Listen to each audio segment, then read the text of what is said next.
लेकिन फिर क्या होता है, फिर प्राणदेव निकल जाते हैं, लेकिन अकेले नहीं, इंद्रियों को लेकर के, इंद्रिय वृत्ति को लेकर के निकलते हैं। स्थूल इंद्रियां तो यही रह जाती है, स्थूल आंखें, आपके स्थूल कान, स्थूल ये पंच भौतिक वाला देह तो यही रहता है, लेकिन प्राण के साथ क्या जाता है, जीवात्मा के साथ क्या जाता है, बोले प्राण और इंद्रियों की वृत्ति, देखने की वृत्ति जाती है, सुनने की वृत्ति। इसलिए वासना तो बाद में भी बनी रहती है, हर चीज की वासना रहती है, बस एक ही चीज नहीं रहता है, बस माटी का शरीर नहीं रहता है, बाकी सब रहता है। इंद्रियां, प्राण के साथ इंद्रियां जाती हैं, प्राण के साथ अंतःकरण चतुष्टय जाते हैं, मन बुद्धि चित्त अहंकार, जिसको लेकर तुम जिंदगी भर माझे माझे माझे माझे करते हो ना, नाही कुणाचे कुणी तुझे नवेरे, अंती जाशील एकल प्राणा माझे माझे म्हणुनी, अंती जाशील एकल प्राणा माझे माझे म्हणुनी, नाही कोणाचे नाही कुणाचे कोणी, नाही नाही कुणाचे कोणी, अंती जाशील एकल प्राण्या माझे माझे म्हणुनी। तो प्राण जाता है, लेकिन लोग क्या कहते हैं, माझे माझे मेरा मेरा मेरा। प्राण के साथ ही प्राण निकला कि सब संबंध गए, कोई किसी का नहीं। भाव कुणाचे, बहीण कुणाचे, कोण कुणाचे, सगे सोय रे, कोई किसी का नहीं, ना कोई किसी का। तो सारे संबंध कब तक हैं, जब तक प्राण है तब तक ये हमारे माँ हैं, जब तक प्राण हैं तब तक पिताजी हैं, जब तक प्राण हैं तब तक भैया हैं, जब तक प्राण हैं तब तक चाचा हैं, मामा हैं, दादा है, पति है, पत्नी है, क्या है, जब तक प्राण। लेकिन अंती जासिल एकल प्राण्या माझी माझी मनु, प्राण चला जाता है तो फिर कुछ नहीं। तो लेकिन जटायु ने प्राण से संवाद किया है यहाँ पर, चाहत चलन प्राण यह पापी, चाहत चलन प्राण, अरे पापी प्राण रुक। प्राण ने कहा क्यों रोक रहे हो, तुम्हारे शरीर में कुछ बचा वचा नहीं है, तुम्हारा पंख कट गया, शरीर शिथिल हो गया, सब अंग भंग हो गया, अब मैं रहने लायक नहीं हूं तुम्हारे शरीर में, मुझे रहने के लिए स्वस्थ शरीर चाहिए।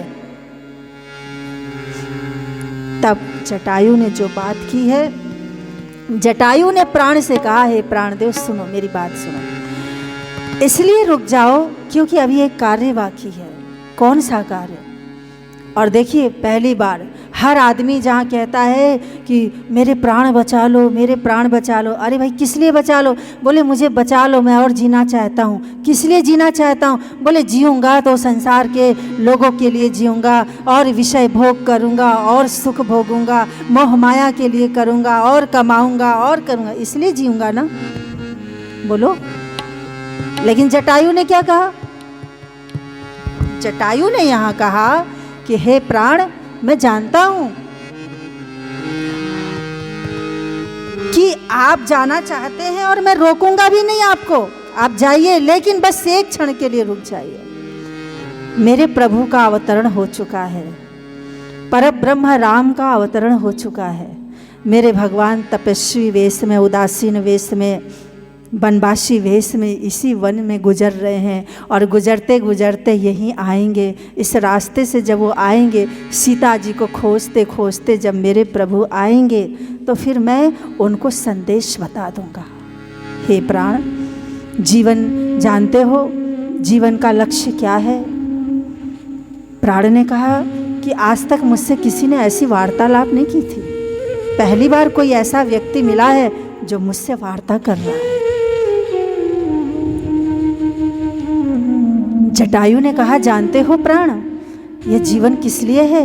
तुम्हारा उद्देश्य क्या है? प्राण का उद्देश्य क्या है? मन का उद्देश्य क्या है? बोले, जीवन का उद्देश्य है राम को प्राप्त करना।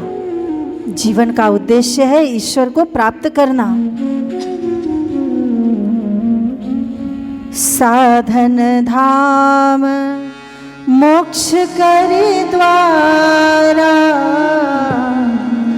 और पाहि न जेहि पर लोक सिधार। ये तो साधन है, शरीर साधन है। बड़ी भाग्य मानुष तन पावा, और सुर दुर्लभ सद ग्रंथ न गावा। शरीर तो साधन है, मन तो साधन है, प्राण तो साधन है। किसके लिए? बोले, प्रभु का कार्य करने के लिए। इंद्रियां साधन है प्रभु की प्राप्ति में।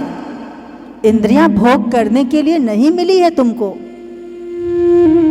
इंद्रियों का उद्देश्य भोग प्राप्ति कदापि नहीं है। आंखों की सार्थकता इसी में है कि इन आंखों से एक बार गोविंद का, एक बार राम जी का दर्शन कर लिया जाए। कानों की सार्थकता इसी में है कि एक बार इन कानों से प्रभु की कथा को सुन करके चित्त में बसा लिया जाए। वाणी की सार्थकता इसी में है कि एक बार इस वाणी से जब तक वाणी रहे तब तक सदा प्रभु का गुण गाते रहे, नाम गाते रहे, प्रभु का नाम स्मरण प्रतिदिन करते रहे, प्रतिदिन भगवान के नाम का जप करते रहे। नाम स्मरण प्रतिदिन करें। बिना नाम स्मरण के कोई दिन खाली न चला जाए। अगर खाली चला गया बिना नाम स्मरण के तो पश्चाताप होना चाहिए। अरे आज के दिन मैंने माला नहीं किया, अरे आज के दिन मैं भगवान के आगे बैठा नहीं, अरे आज के दिन तो मैंने 10 मिनट भी प्रभु को आंखें बंद करके उनका ध्यान नहीं किया, उन्हें धन्यवाद नहीं दिया, उनका जप नहीं किया। जो दिन प्रभु के नाम के बिना चला जाए, प्रभु के ध्यान के बिना चला जाए, प्रभु की कथा के बिना चला जाए, प्रभु के स्मरण के बिना चला जाए, जो हाथ ठाकुर जी की सेवा किए बिना ही चला जाए, तो धिक्कारना उस दिन को, धिक्कारना उस इंद्रियों को कि धिक्कार है। अरे कैसा संसार का झमेला, कैसा प्रपंच में, मैं इसी प्रपंच में उलझ गया। आज एक माला नहीं हो पाई, आज एक भी भगवान का जाप नहीं किया, आज प्रभु का नाम स्मरण नहीं किया, आज मंदिर में बैठकर अपने प्रभु के कक्ष में बैठ करके आधा घंटा भी प्रभु के आंखें बंद करके प्रभु का ध्यान नहीं किया। आज का सारा दिन ऐसे ही प्रपंच में बीत गया, व्यर्थ की बातों में बीत गया। आज 10 मिनट के लिए भी मैंने कोई चर्चा भगवान की नहीं सुनी, आज सत्संग मेरे कानों में नहीं पड़ा, आज प्रभु की कोई कथा मेरे कानों में नहीं पड़ी। धिक्कार है दिन, धिक्कार है इस दिन को।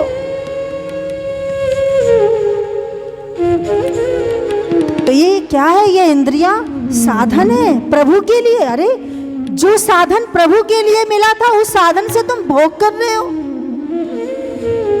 कितनी शर्म की बात। जो आंख साधु के दर्शन के लिए मिला, जो आंख गुरु दर्शन के लिए मिला, जो आंख भगवत दर्शन के लिए मिला, उन आंखों से हम क्या क्या देखते रहते हैं। धिक्कार है। आंख भगवान का और देख रहे हैं क्या चीज, तो धिक्कार है। जो हाथ प्रभु के लिए मिला था उन हाथों से हम क्या कर रहे हैं, तो धिक्कार है। जो मन प्रभु का था, प्रभु के लिए मिला था, उस मन से हम किसका चिंतन कर रहे हैं, उस मन से किसका ख्याल कर रहे हैं, उस मन को हम कहां कहां लगा रहे हैं, कहां कहां फंसा रहे हैं। धिक्कार है इस मन को। धिकारे इस चित्त को, धिकारे इन इंद्रियों को। एक दिन बोल करके तो देखो, जो दिन व्यर्थ जाए बोलो। आज के दिन कोई सेवा नहीं मिली मुझे, गुरु सेवा, हरि सेवा, ठाकुर सेवा बिना दिन जाए वो दिन है कोई? हरि नाम गाए बिना, धर्म कार्य किए बिना। तो सूरदास जी कहते हैं, सोई रसना जो हरि गुण गावे, सोई रसना जो हरि गुण गावे, सोई रसना जो हरि गुण गावे, सोई रसना जो हरि गुण गावे, सोई रसना जो हरि गुण गावे, सोई रसना जो हरि गुण गावे, सोई रसना सो हरि गुण गावे, नैनन की छवि ही चतुरता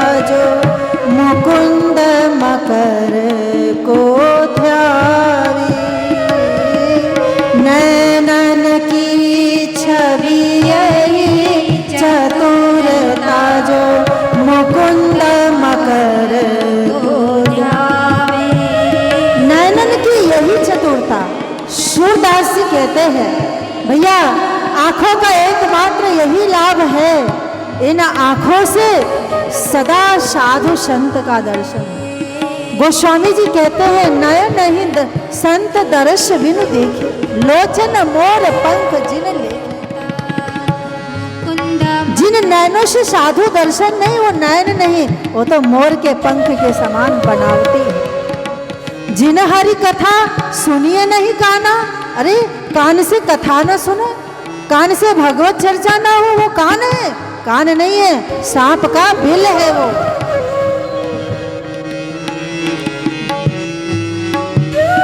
नैनन की छवि ही चतुरता जो मुकुंद मकर को ध्यावे, निर्मल चित्त सोई जो साचो, निर्मल चित्त सोई जो साचो, निर्मल चित्त तो सोई साचो, निर्मल चित्त तो सोई साचो, कृष्ण बिना न भावे, कृष्ण बिना न भावे, सोई रसना जो हरि गुण गावे, सोई रसना जो हरि गुण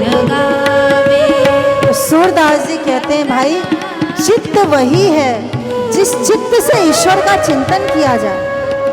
निर्मल चित्त तो सोई साचो, कृष्ण बिना ना भावे, कृष्ण बिना ना भावे, सोई रसना जो हरि गुण गावे, सोई रसना जो हरि गुण गावे। सूरदास जिए बलि बलिता को, सूरदास जिए बलि बलिता को, सूरदास जी कहते हैं, भैया उस जीवन को बलिहारी है, वह जीवन धन्य है, वह इंद्रियां धन्य है, वह मन धन्य है, वह चित्त धन्य है, जो निर्मल चित्त से गोविंद का ध्यान करे, जो नित्य आधा घंटा बैठकर 15 मिनट बैठकर अपने मंदिर में अपने ठाकुर के आगे अपने हाथों से ठाकुर की सेवा करे, अपने हाथों से गोविंद जी की सेवा करे, अपने हाथों से राम जी की सेवा करे, अपने हाथों से करो भाई। ठाकुर की सेवा, गुरु की सेवा जितना अपने हाथ से करोगे उतना ही तुम्हारा भाव बढ़ेगा, तुम्हारी भक्ति बढ़ेगी। इसलिए अपने हाथों से करो, करवाओ नहीं, खुद करो। अपने हाथों से प्रभु की सेवा करो। जो सेवा मिल जाए वो करो, जो आदेश मिल जाए वही सेवा वो करो। सूरदास जिए बलि बलिता को, सूरदास जिए बलि बलिता को, जो हरि से प्रीति बढ़ावे, हरि सो प्रीति बढ़ावे। हाथ वही जो श्याम ही सेवे, हाथ वही जो, श्याम ही सेवे, हाथ वही है जो श्याम की सेवा करे, हाथ वही है जो राम की सेवा करे, हाथ वही है जो सद्गुरु की चरणों की सेवा करे, वो हाथ है। वरना इन हाथों की क्या कीमत है? कोई कीमत नहीं है। बिना ठाकुर सेवा, बिना गुरु सेवा, बिना हरि सेवा, बिना धर्म के जो भी करते हो भैया, हमारे संतों ने कहा बैल की तरह ढो ढो करके मर जाना। तुम चाहे कितना भी 50 वर्ष तुमने करके देख लिया, उसकी कोई बड़ाई नहीं है। संतों ने कहा अरे गधे की तरह करते रहे, बैल की तरह ढोते रहे संसार भार, एक बार इन हाथों से ठाकुर की, गुरु चरणों की, भगवान जी की कोई सेवा किया क्या तुमने? नहीं किया तो जीवन तो व्यर्थ चला गया। इन इंद्रियों को भगवान के कार्य में नहीं लगाया तो क्या लगाया? व्यर्थ चला गया। ये इंद्रियां साधन है, ये भोग का साधन नहीं है। हाँ, जो भोग विषय वस्तु जो मिले उसमें भी वह भोग परमात्मा को अर्पण करके अगर उसे स्वीकार करो तो वह भोग ही प्रसाद बन जाता है।